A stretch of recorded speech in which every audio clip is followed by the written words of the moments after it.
Welcome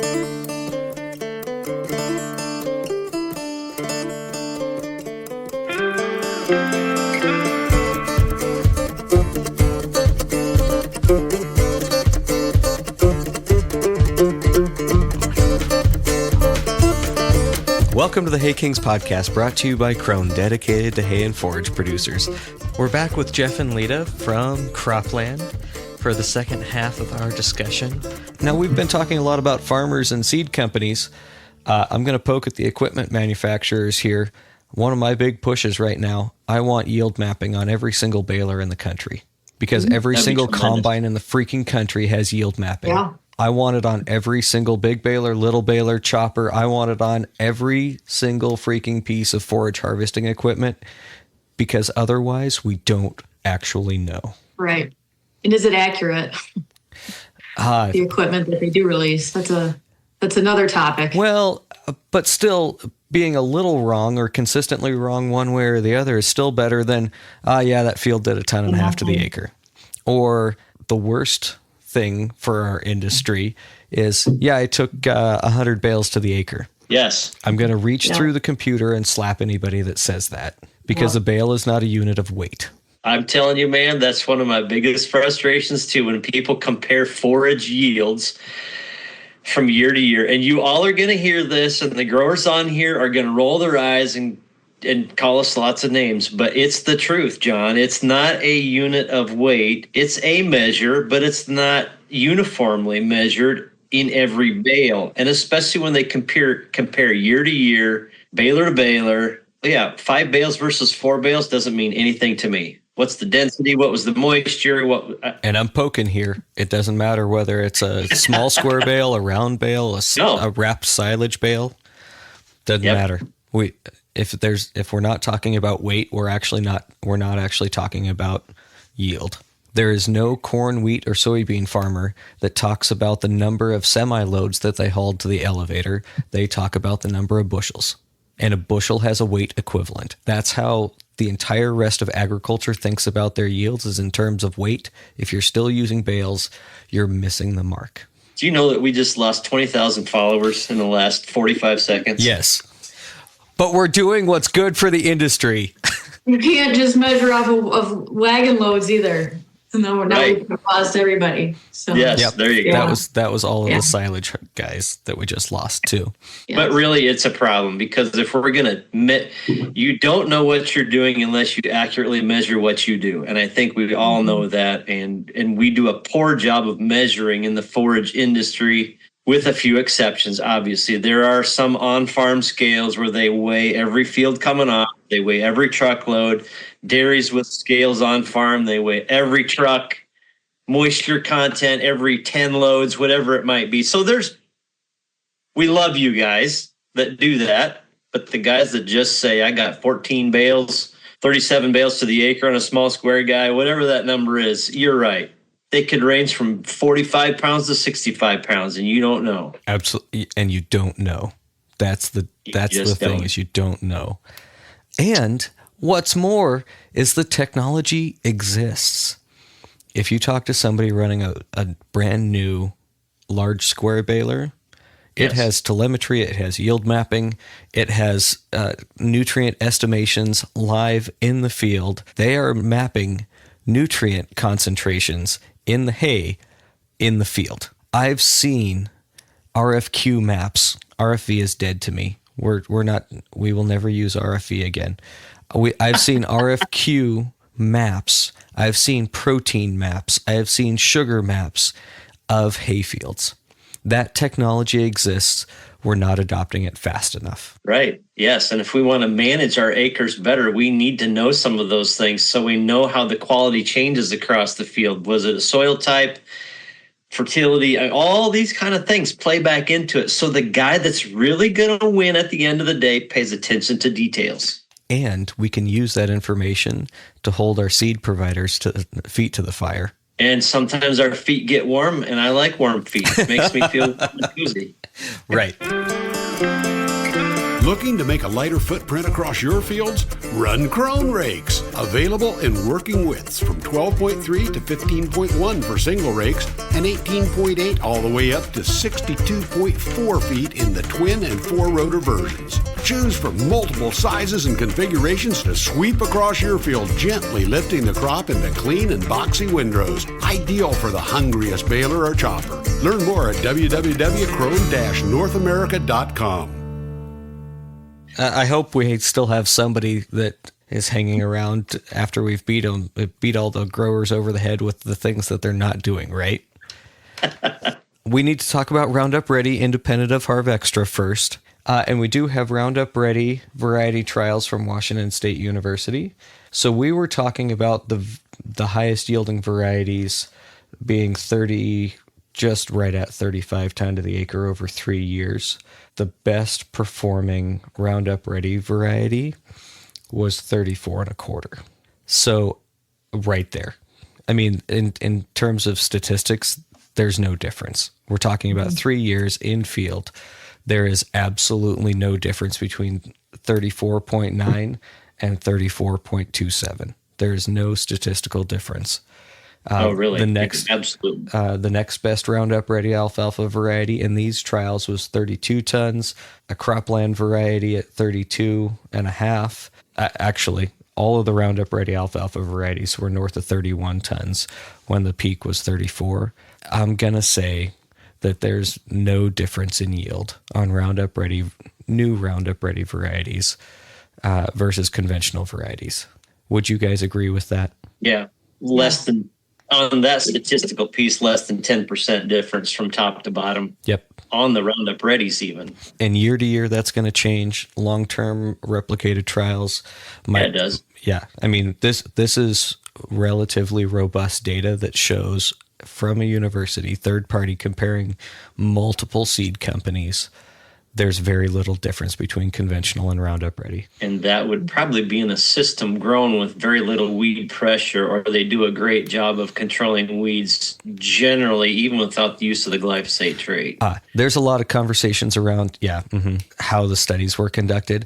I actually think that some of the more recent data, the Roundup Ready was managed as conventional, not even using the Roundup trait. So anyway, that's beside the point. The cool thing is that the yield potential is there, and we hear those conversations frequently too. And then there's always another hidden piece that we forget about when people are having issues. So anyway, glyphosate is a great tool. In my dryland conditions, I couldn't establish alfalfa without Roundup Ready. Without it, it wouldn't work. Anywhere that I have sprayer skips, the weeds took over. And I mean, I have little sprayer skips, a couple of feet here or there, just on my turn rows. But it's enough to show me that where I have weeds competing for water in my dryland production, my alfalfa does not survive. Now, we just said that Roundup Ready doesn't face a yield penalty compared to conventional. Now let's go on to that. We don't have university data on Harvextra, so I want to hear your guys' take on it.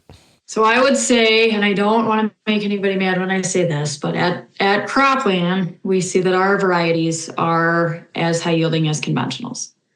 I don't know that the same can be said for other products that might have been in the industry as Harvextra in different shots fired seed companies. And I like I said, I got to be careful saying that, but I don't have any better politically correct way of saying that. That's just me being the blunt person that I am.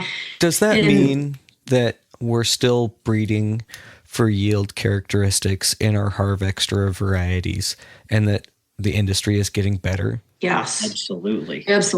Did we just make another argument as to why to buy new and improved seed? Yes. Absolutely. Okay. Go ahead. I interrupted you. And obviously I work for Croplan, but from what we've seen in the Croplan bag, Harvextra Megatron AA, that would be my top selling Harvextra product in the East. That is as high yielding as our conventional products. Like I said, maybe the same cannot be said for other seed companies that have older Harvextra genetics in their bag. Because you got to remember, Croplan was the first to the market with Harvextra. We're on generation 4 now with that Megatron AA product. Other companies out there that might have it in the bag, they might only be on generation 2. So we do see that our products are as high yielding. And so it's tough in the countryside, if I have a grower that's planting a different seed company, different product, they say, yeah, I liked that Harvextra. I liked the quality of it. I was harvesting it every 28 days just to capture that 15% improvement in NDFD, but it was lower yielding, and that's because of the trait. I fight them a little bit, or I just let them know that, hey, no, that trait is not lower yielding. We've caught it. Here's the data to back that. And, you're not going to see that yield drag that you did when that trait first came out. So I think we're beating that a little bit in the countryside now that, we obviously have that product that is as high yielding, but that's still something I hear a lot. And Jeff and I have to face on a daily basis that, hey, that traded alfalfa is lower yielding, and that's just not the case. Well, your whole disease discussion that we had earlier, Leta, and it goes back to that again. So the first generations of Harvextra that were released did not have the same tolerances to diseases and the plant health that we have today. So as we've identified that whole piece and brought those around, that's where this whole Megatron AA thing is on superpower steroids, because it has plant health to fight off the plant diseases in those high rainfall, high yield environments that we're talking about. So that's the great thing about it is, even though it has a Harvextra trait, they're not all created equal in the germplasm package that trait was inserted in. There's improvements. Absolutely. Just like glyphosate too. Some of the Roundup Ready varieties, again, John, depending on if we were to take tech sheets on those 5 varieties you had in the Roundup Ready trial, even versus the conventionals that were tested, did they have the same disease package? So we really stressed people, when you have a buying opportunity, you need to ask those questions. Can I see the technical information that talks about disease ratings on Aphanomyces is a big one. To protect my investment. So if you're getting an inferior genetic with the latest trait, you might not have won as much as you think. And it's just general farmer awareness on these diseases too. I mean, I don't know a single grower that doesn't know what tar spot is in corn, but I can list a lot of growers. And this isn't me picking on them. Again, growers, if you're listening, I'm not trying to be mean, but I can list a lot that don't know what Aphanomyces is, and that probably goes back to a university and industry issue of not doing a good enough job of talking about these diseases.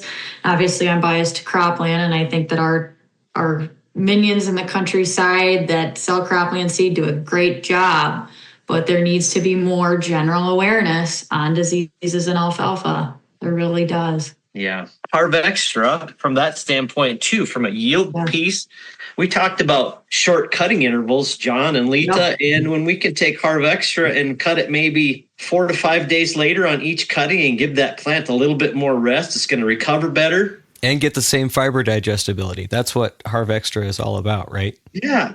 Cut it 5 days later and have the same digestibility as your other product would have had 5 days sooner. That's a great benefit. And the data would suggest that the more recovery time we have with an alfalfa plant and going from, example, 5 cuts to a 4 cut, we actually pick up yield because we're still growing those last 5 days of that cutting, and we have a better recover period, more carbohydrates stored, healthier plant, faster regrowth, better yield. And less crown damage. One less pass cutter, merger, chopper, trucks. That's 4 lot less less passes. Operations. Yeah, exactly. A lot Would you say that your growers, and this is a generalized statement. Yes, please. But would you say that your growers extending their cutting window, maybe eliminating a cutting, or just extending their normal schedule to 35 days instead of 28? Would you say that they're seeing improved persistence to the point where they can get another year out of that stand? Everything else the same, fertility the same as how they would manage, a 28-day interval, all of that. I would say that there are some very large enterprises I work with today that have seen better stand persistence moving to the germplasm they're planting today. Whether it's a little extended window, disease tolerance, plant health, I think all of that wraps back into it. But as they improve their selections, they're telling me, we're in a marketing system. We love to sell stuff. that it makes me equally happy when a guy said, I used to just rotate every 4 years. Now I get 5. Yeah. I love to hear that because that tells me he's getting his value and he's going to be happier. We'll still be in the alfalfa world, but yeah. And my growers would say the same thing. And we've seen that on my own dairy as well. But, we take it to 35 days now, probably getting 5 years out of stands that we'd previously get 4 years out of doing a 28-day cut. How many cuttings is that total over the life of the stand? So we do 4 a year. So 5 years. 20 cuttings.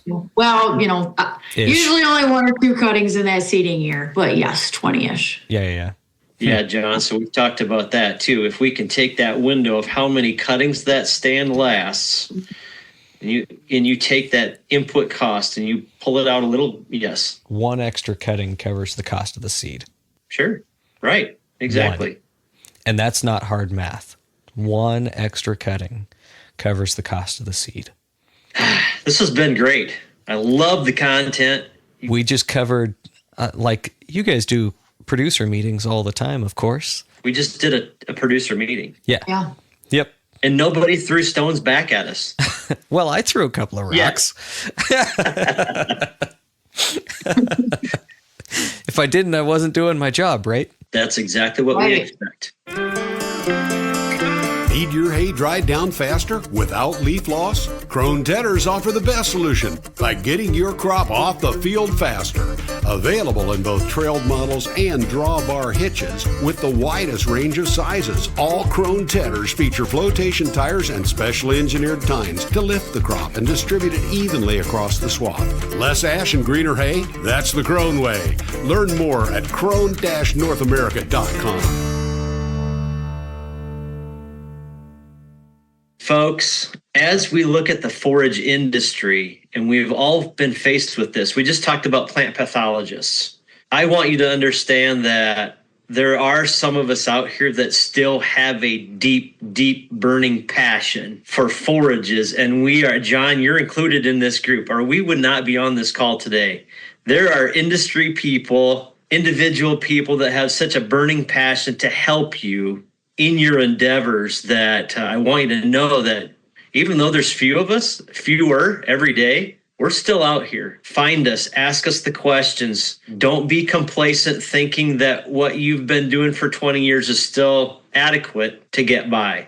There are new things happening every day. If you live under a rock, your financial stability will probably reflect it. Ask questions, go to events, network with people. John, we talk about this all the time. The people that are fully engaged, we weren't talking to those folks today. There's great managers that still have wheel track issues. Absolutely. There's great managers that have lagoon issues, right? Those are the kind of things that we can work on. Absolutely. I think people need to realize that you might go to a conference or a grower meeting that Leta or I put on, and you might know most of it, but I would hope like darn that there is a nugget every time you open your mind to listen that you're going to pick up and go, I've been doing that for 35 years. How come I've never heard that before? I've been an industry, I'm going to call myself an educator at this point. I've been an industry educator helping for nearly 20 years now, and I still do that too. I go listen to people, I'm like, Eureka! Well, just in this conversation, I've been doing this a little while, and while I don't have the agronomist hat on, I have the economist hat on. I've never heard somebody describe to me that Phytophthora, Pithora are developing resistance to the inoculants that we're putting on the seed ahead. Nobody's ever said that to me. And we don't have this, I've never heard the concept of those particular pathogens evolving. Yeah. I just hadn't thought about it. Yep. Yeah. Welcome to our world. We get to talk about that amongst ourselves and try to figure out what's next. Engage, and listen. And like we just said, we learn from each other all the time. Yep, absolutely. If you think you know it all, you'll never arrive. That's one of my favorite thoughts. That's exactly right. Leta, Jeff, this has been a wonderful educational conversation. Obviously, there's still some questions out there, but we talked about everything from wheel traffic to disease packages. The idea that diseases are evolving, that seed companies are responding to those evolutions and pushing the boundaries here. There's technologies out here that can help us do better, whether we're talking conventional Roundup Ready or Harv Extra. All of those things make a difference. And one of the things that stood out to me was the disease packages coupled with traits like Roundup Ready and Harv Extra. That actually is adding yield. And if you're a contemporary hay manager, if you're doing this, it is possible to hit north of 13 ton to the acre. That's our modern goal today to beat, is 13 tons to the acre. And if you're doing that, go to hay-kings.com and go to the contact us page, and I want you to send me a ping saying that you're getting on-farm yields. Even if you're north of 12 ton to the acre, I want to hear somebody that's doing it. And then I want to bring them on the podcast, and I want them to tell me how. And university types, you guys, you don't count, you cheat. I'm not talking variety files. Cheating. Yeah. You made a comment about having yield. So many times I'll do a meeting and I'll have somebody say, "Oh, you company guys all you care about is your traits and selling us all this extra stuff. You forget to focus on the conventional varieties." I will tell you, the conventional variety germplasm is no worse than anything that carries a trait today. That is actually one of our primary focuses, is that the conventional market and those hay growers, I need you to know, you are equally, if not more important than the guy that spends money on the extra technology. And our germplasm with the yield potential and characteristics other than the modified traits, there's no slack, period. So that is a myth, and yield data will bust that all day long as well. Well, your university trial data with the two traded versus untraded said it is as good. The conventional varieties are focused on. We're not leaving it out there just for trait money. Period. No, if you're using the traits, you're addressing problems, right? It's tools in the toolbox. You have an opportunity to use a crescent wrench, expandable spanner wrench, same thing. Yep. Thank you very much to both of you. Again, I've been joined by Leta Larsen and Jeff Jackson, both alfalfa and forage specialists with Croplan. Thank you guys for the work that you're doing. I enjoyed your passion. Thank you. This is great. Well, have a great day. See you on the road.